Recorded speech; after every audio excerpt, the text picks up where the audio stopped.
Hi, I am Rachel Francis Thompson. I'm an Army Freely instructor and a biomechanics coach. Welcome to this foot flow. So over the next 10 or 15 minutes, I'm going to take you through some foot and ankle strength movements so that then we can start to free ourselves from limitations in our feet. So these exercises are about really strengthening the lower limb. So while we do have muscles that sling across and underneath the foot, the lower leg, the calf, the muscles on the outside and the inside of the lower leg are really going to help to either stabilize or destabilize the foot if they're not strong enough.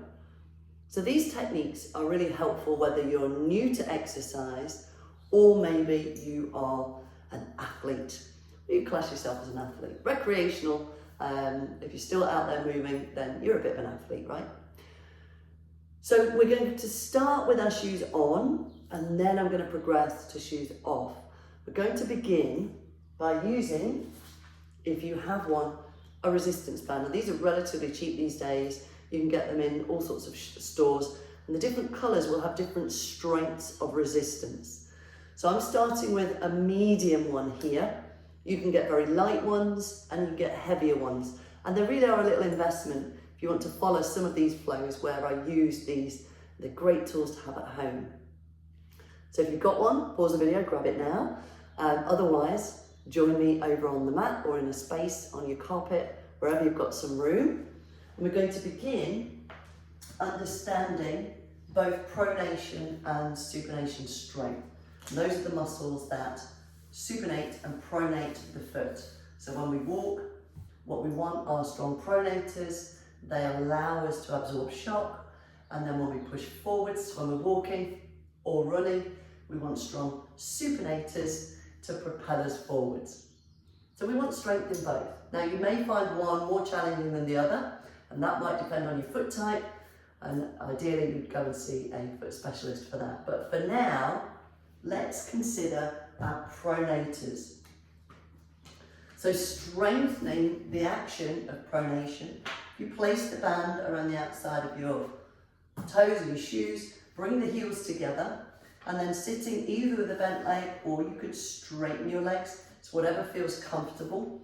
We're going to abduct the toes away from the midline of the body. So we're really rotating the legs out. Now you're probably going to feel a whole bunch of stuff here. That's not a bad thing. This is all involved when we're running and walking, right? But it's really that turning out of the foot that we should be feeling something here. Maybe try it with a bent knee, and then we take the focus off the hip, and you'll probably feel a difference. So you could actually do a few repetitions, or maybe a set with the bent knees, and a set with the legs out straight, and you'll feel the difference. And both are great.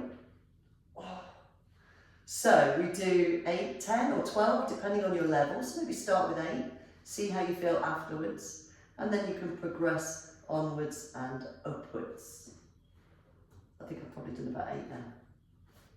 Now you can keep the band in that position to work the supinators. All I'm going to do is cross the feet over. Just make sure the band stays where it is, as long as you can see what I'm doing here.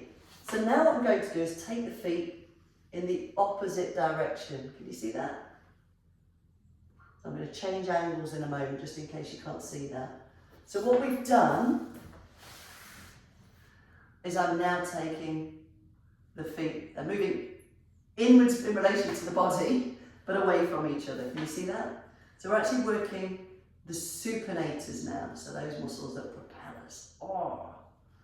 So this is great. Now what I am going to do is swap over halfway through to make sure I'm hitting those muscles in a balanced way from right side to left side.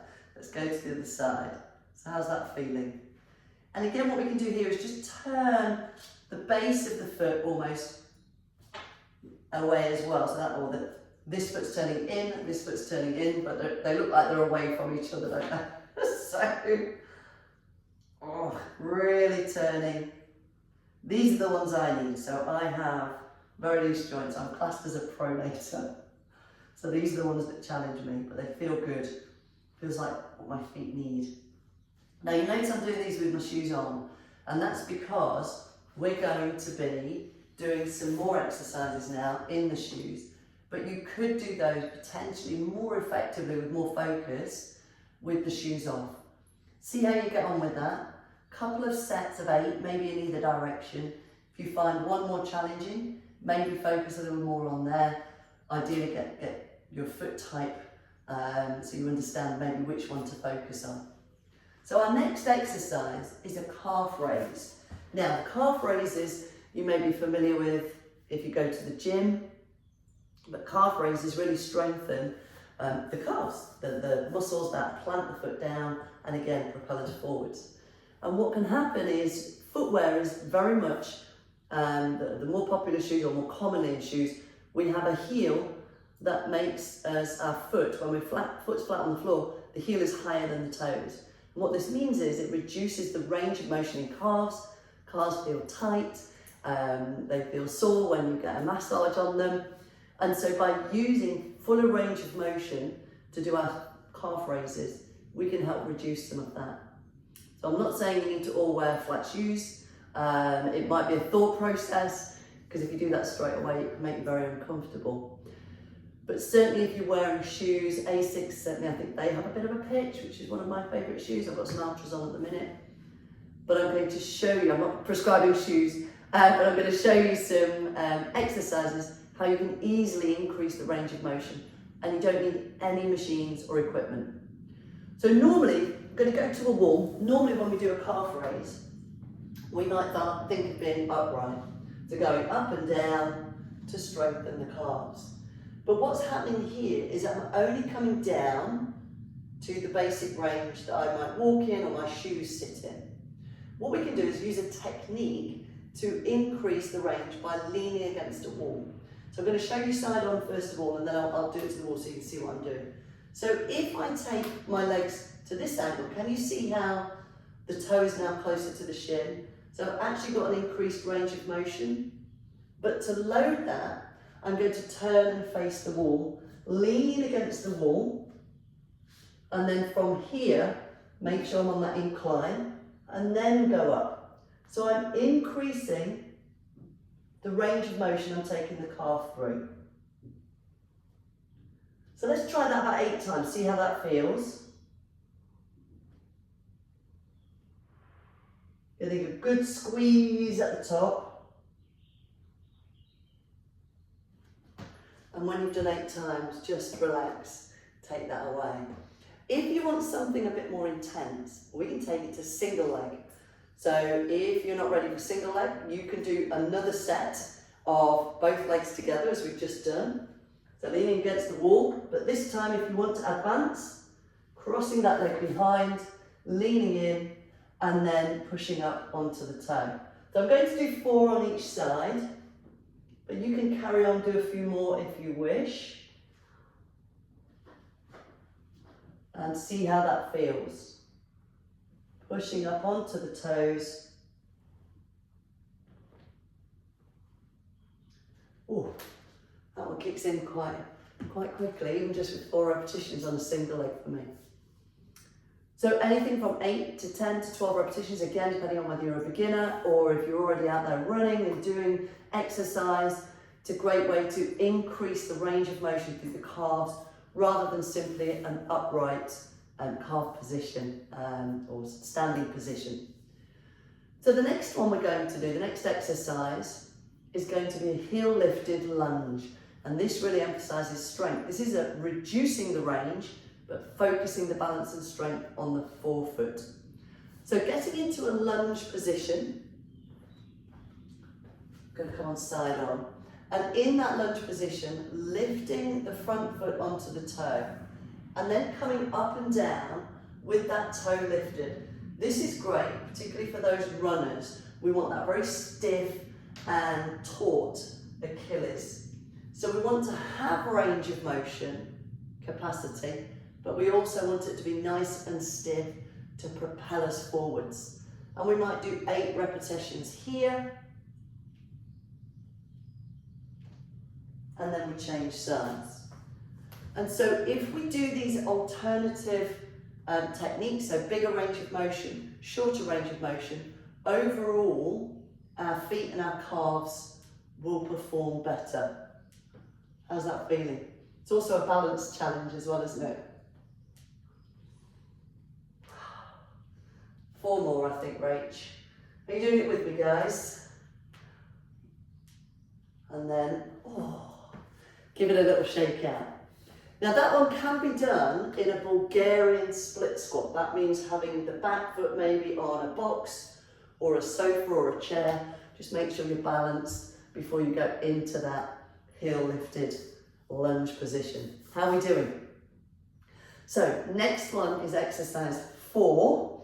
What we're going to do here is a pogo. So another part of foot function is we've worked the back of the leg, is to focus a little bit on the front of the leg.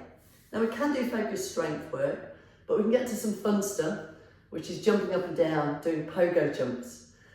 But instead of just doing a pogo jump, we're going to focus on pulling the toes up as we jump. It's going to feel a little bit awkward if you've never done this one, but it's great fun. It's going to get the heart rate up. We know that jumping is good for our bone density, so that's not a bad thing. So there's several byproducts of doing this technique. But I'm going to show you first of all a basic jump, then I'll show you a dorsey jump, which is where we pull the toes up, strengthening the front of the shins as well. So this one's quite dynamic. If you're a beginner and you want to have a go, fantastic. If not, you can stick with the previous exercises, and when you're ready for this, great. But if you want to have a little jump with me, get some dense bones, strong tibialis anterior, let's do that. I'm just going to move my mat forwards a little bit. So if we jump, you can see I'm pushing up onto the toes and then landing toe to heel. So what we want to do is put the focus into the front of the shin. I'm going to show you again. Watch my feet. And you'll see as I land, I'm wanting to pull the toes up very quickly. This can help with performance, and also again, it's that focus on the front and the back of the leg. Shall we have another go? Shall we go 8? You ready? Off we go.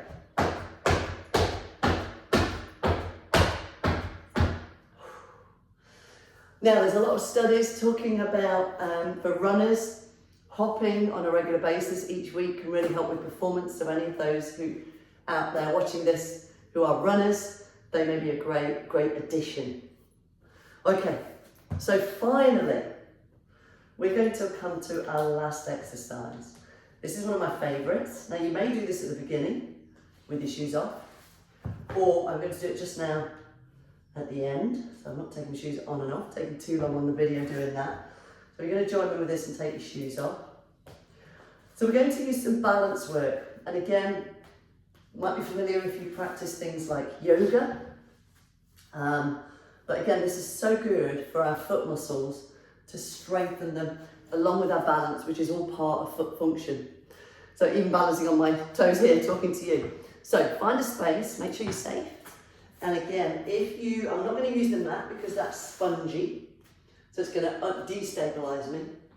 Spreading the toes underneath. Now we could start literally by just rocking forwards and back to feel where the feet are. Imagining they're a tripod, so the heels at the back and then the outside of the foot or the little toe and the big toe, so making that tripod. And then from there, lifting the heel on one side, keeping your eyes on a focus point, and then maybe just hover that leg. And what you'll notice if you're doing this with me, is the foot you're standing on is making lots of micro movements. I know mine certainly is.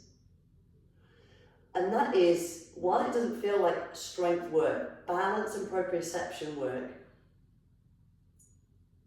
is what's heavily being challenged. That's what's being challenged right now. The brain's ability to control, I'm breathing, I'm talking to you, my eyes are taking in my environment, and yet I'm trying to balance on this little tripod underneath me. And you might time how long you can do it on one leg with your eyes open. So I've been practicing a little while during my yoga training, so seems to be doing all right here. Okay, let's put that one down, and let's come to the other side. And again, just hovering the opposite foot, finding your balance, keeping your eyes focused. Start the clock if you like. And you may find one foot more challenging than another. I certainly find this one more of a challenge. I've got more of a deformation in my hallux or my big toe. Oops. Oh, did I just cheat? If you put your toe down, that's fine, but you have to stop the clock. But if you want to carry on that balance training, we want to try to keep going to marry up one side to the other. How are we doing? Is that about the same? And then let that go down. Now, if you want to advance that even further, we can balance on one foot and come onto a toe and see how long we can manage there. And we can do exactly the same on the other side. And if you can do 10 seconds, I think you're doing great. Oh dear. So, balance training is a great way of strengthening the foot. You can obviously use techniques from yoga, trees and balances, dances and things like that are a great way to challenge balance. But having a moment to focus on it and really stay there for as long as you can to get the foot and the ankle, the lower limb, really working hard is a great way to have stronger feet. Hope you've enjoyed these exercises. Feel free to run through them a few times, 2, 3, 4 times maybe, depending on your level. And do let me know how you get on.